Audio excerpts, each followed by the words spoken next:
अगर एलजी साहब से पूछा एलजी साहब को पूछा जाए तो ज़्यादा अच्छा रहेगा। और बिजनेस तो ज़रूरी है, क्योंकि थोड़ा सा जो एक कन्फ्यूज़न एडमिनिस्ट्रेशन के बीच में और लोगों के बीच में है वो उसकी दूर हो जाएंगे। तो लिहाजा लगता है कि जल्दी ही बिजनेस रूल आ जाएगी। बिजनेस रूल्स में कहा जा रहा है कि सरकार ने जो है अपनी पावर्स वैसी रखी है, मतलब इलेक्टेड गवर्नमेंट ने जो स्टेट की तरह से होती है। तो आप क्या कहते थे कि हम जमी गवर्नमेंट की बिजनेस रूल देते क्या?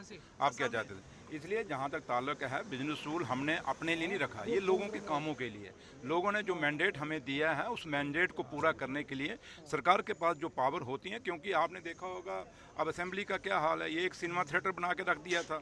आज देखिए माइक्स की हालत क्या है, चलते ही नहीं है। तो इसलिए ये जम्मू कश्मीर का असेंबली है और यहाँ पे आपने और हम नहीं कह रहे, आपने देखा होगा भारतीय जनता पार्टी के ऑनरेबल एमएलए हैं, वो भी ये बात कहते हैं कि जो पावर्स हैं सरकार के पास, क्योंकि सरकार के पास पहले एमएलए के पास होंगी तो ऑटोमेटिक सरकार के पास होंगी। इसलिए पावर ये जरूरी नहीं कि हमें चाहिए, ये पूरी जो लोग भी जीत के आए हैं उनको पावर चाहिए, क्योंकि उनके पास एक मैंडेट है। लोगों का जो काम, जिस मैंडेट के लिए जो मैंडेट लोगों ने दिया है हम लोगों को, वो काम हमने पूरे करने हैं, वो वादे पूरे करने हैं। इसलिए उसके लिए बिजनेस रूल का बहुत जरूरी है। बीजेपी ने डिस्क्रिमिनेशन की बात की परसों, अगर आपने देखा होगा, उन्होंने पवन गुप्ता ने फिगर्स भी दिखाए, उन्होंने कहा कि जम्मू के साथ डिस्क्रिमिनेशन हो रहा है। देखिए, जम्मू के साथ अगर डिस्क्रिमिनेशन की बात करते हैं तो जब पवन गुप्ता जी खुद मिनिस्टर थे और एमओएस फाइनेंस थे 2015 में, तो उनको पूछिए, आपके दौर की लिस्टें निकाल के देखें। लेकिन जहाँ तक नेशनल कॉन्फ्रेंस का ताल्लुक है, नेशनल कॉन्फ्रेंस के कायद और लीडर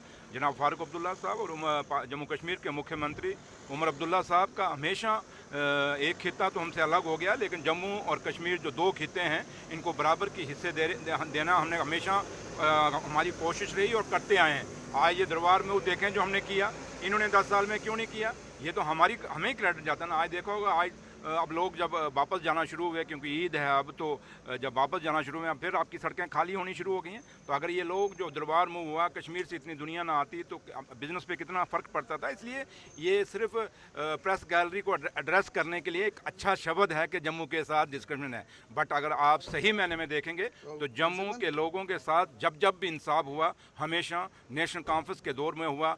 नेशनल कॉन्फ्रेंस की गवर्नमेंट जो बनी हमेशा उसके दौर में इंसाफ हुआ, उससे पहले मीरवाइज की उमर साहब के साथ या पॉलिटिकल डिफरेंसेस हैं, तो इसलिए उमर साहब ने डेलिबरेटली किया है, ये अपोजिशन भी कह रही है। यार क्या सवाल आप समीत साहब, आप इतने सीनियर जर्नलिस्ट हैं, क्या करते हो आप? चाहते हो कि मैं कोई ऐसा दे दूं आपको तो फिर शाम को चले थे बस, तो वो मिलने वाला मेरे से नहीं है। तो लिहाजा उमर साहब की, और क्योंकि मौलवी उमर साहब और उमर साहब, ये हम सब जम्मू कश्मीर के रहने वाले हैं और हमारे भाईचारे जम्मू कश्मीर की मिसाल रही है। इसलिए जम्मू कश्मीर में हमारे, चाहे बीजेपी के लोग हैं, बेशक हमारे टकराव होते हैं, लेकिन इसका मतलब थोड़ा कि रिश्ते खत्म हो जाते हैं। इसलिए रिश्ते कभी खत्म नहीं होते। और कोई आज तक इतिहास रहा है, जम्मू कश्मीर की कोई भी सरकार रहे हो, किसी भी टारगेट करके किसी को कभी उसके ऊपर कोई ऐसा काम नहीं किया जिससे उसको नुकसान हो।